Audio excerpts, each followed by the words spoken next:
মার্কিন president Donald Trump নিজেকে শান্তিকামী হিসেবে তুলে ধরেন। তার দাবি, তার প্রশাসন বিশ্বজুড়ে বিভিন্ন সংঘাত নিরসনে ভূমিকা রেখেছে। ভারত পাকিস্তান থেকে শুরু করে রাশিয়া ইউক্রেন পর্যন্ত শান্তি প্রক্রিয়ায় যুক্ত ছিল যুক্তরাষ্ট্র। তবে ভারতের সঙ্গে সম্পর্ক নিয়ে ট্রাম্পের মনোভাব অনেকটা ভিন্ন। পাকিস্তানের সঙ্গে সংঘাত বন্ধে তার ভূমিকা দিল্লি প্রত্যাখ্যান করায় খানিকটা অস্বস্তি তৈরি হয়েছে। অন্যদিকে চীনের সঙ্গে সে নমনীয় ও কূটনৈতিক ভঙ্গিতেই চলছে। ট্রাম্প শুল্ক যুদ্ধ চালিয়ে ভারত ও চীনকে চাপে রেখেছেন। চীনের পণ্যে যুক্তরাষ্ট্রে প্রায় 55% শুল্ক আরোপ থাকলেও চীন মার্কিন পণ্যের উপর 32% শুল্ক বসিয়েছে।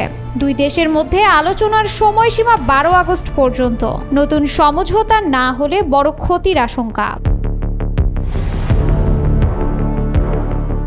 যা আগে বিশ্বের সবচেয়ে বড় চোর বলেছিলেন ট্রাম্প, এখন তার সঙ্গে ভালো চুক্তি করার আশ্বাস দিচ্ছেন। 145% শুল্ক অত্যধিক ছিল বলেও স্বীকার করেছেন তিনি। চীনা শীর্ষ নেতাদের সঙ্গে বৈঠকে শুল্ক বিরতির পথে কাজ চলমান।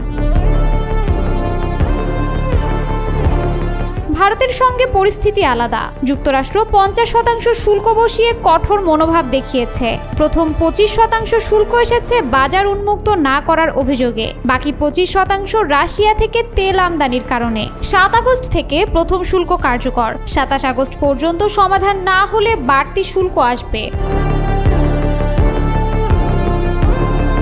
ট্রাম্পের চীন বিষয়ে নমনীয়তার 3 কারণ হতে পারে: ভারতের প্রতি অসন্তোষ, অর্থনৈতিক বাস্তবতা এবং ভারতের উপর চাপ প্রয়োগের সহজ সুযোগ। ভারতের সঙ্গে রাজনৈতিক সংলাপ পুনরায় শুরু করার ইঙ্গিত ট্রাম্পের কাছে সন্দেহজনক।